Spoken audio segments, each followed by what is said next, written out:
Saudaraku sekalian, di dalam Injil Matius pasal 6 ayat 32, Tuhan Yesus berkata, itu dicari bangsa-bangsa yang tidak mengenal Allah. Saudaraku, apa maksud pernyataan Tuhan Yesus di situ sebenarnya? Tuhan sedang berbicara dalam konteks kekhawatiran. Jangan kamu khawatir apa yang akan kamu makan, kamu pakai, dan seterusnya, saudara.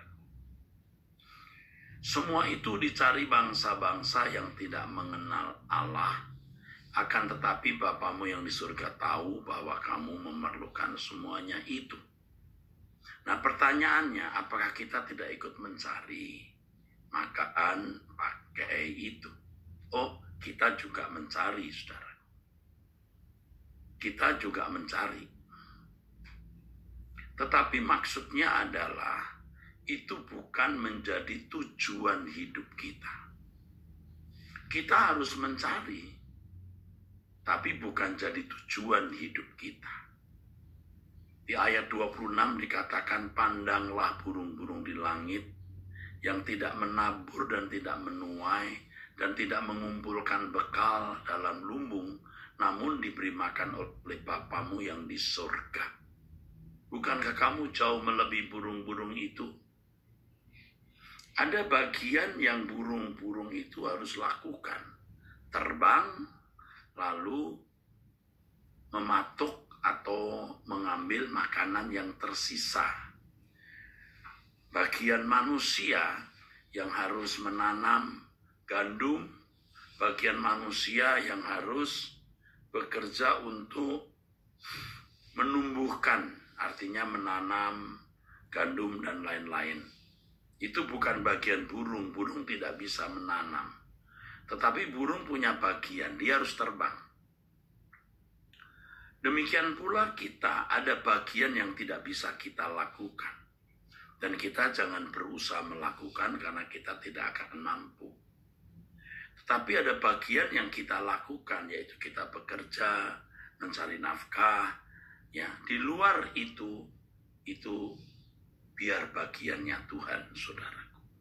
Ya, kita melamar pekerjaan sana sini, kita bungkus kacang, kita jual di warung, kita buka gerobak, kita jual mie ayam, gado-gado, nasi goreng, itu bagian kita. Bagi yang punya bisnis, buka kantor, ya, memiliki hubungan dengan luar negeri, import, ekspor, dan lain sebagainya. Itu bagian kita. Tapi memang ada bagian-bagian yang tidak bisa kita penuhi atau tidak bisa kita lakukan. Dan kita percaya itu bagian Tuhan. Seandainya kita tidak minta pun Allah tahu bahwa itu bagian Allah di luar kemampuan kita. Jangan coba-coba mengatur Allah.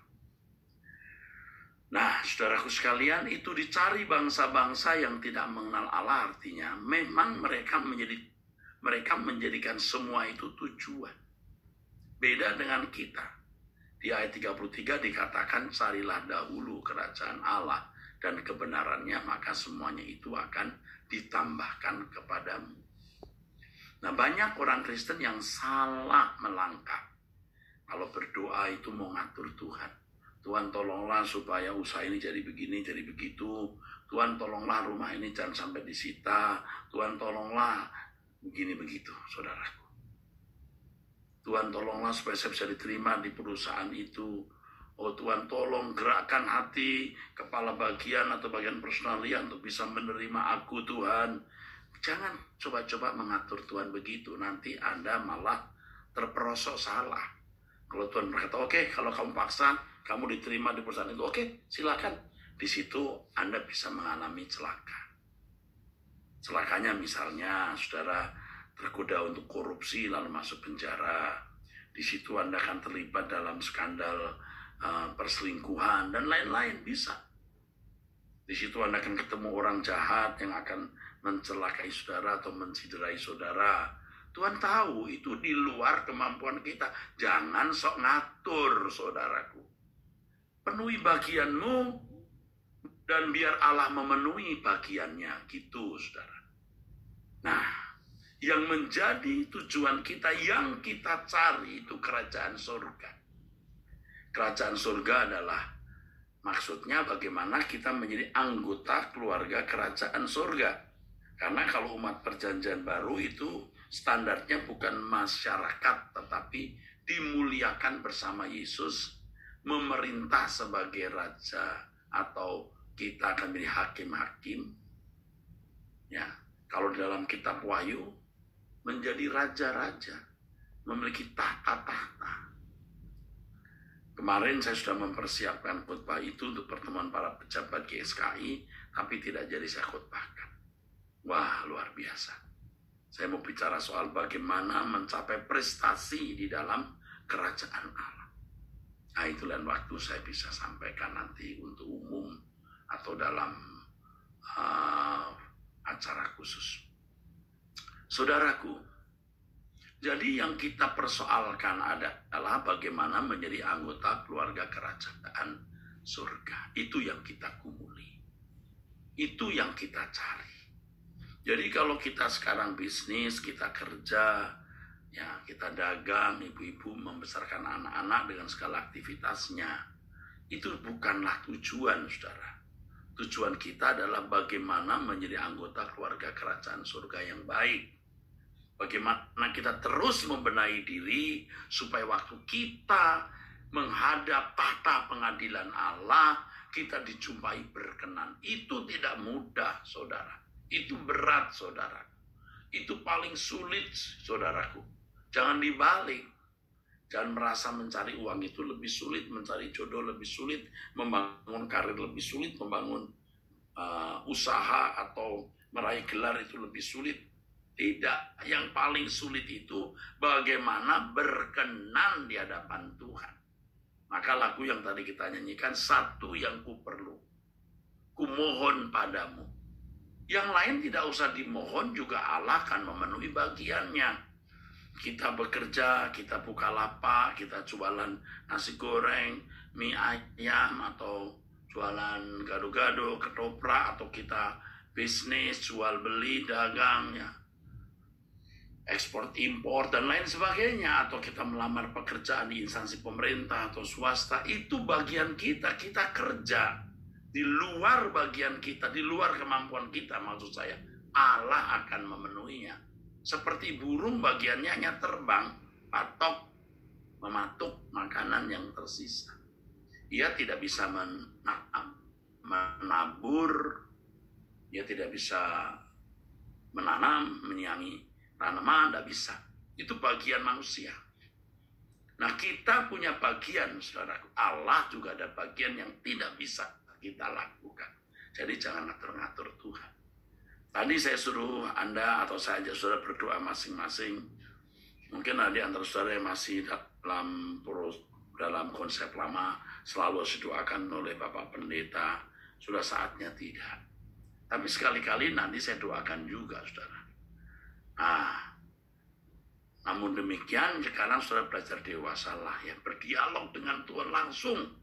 Nanti saudara meninggal dunia juga sendirian, sekarat juga sendirian, saudara menghadap tahta pengadilan Kristus juga sendirian.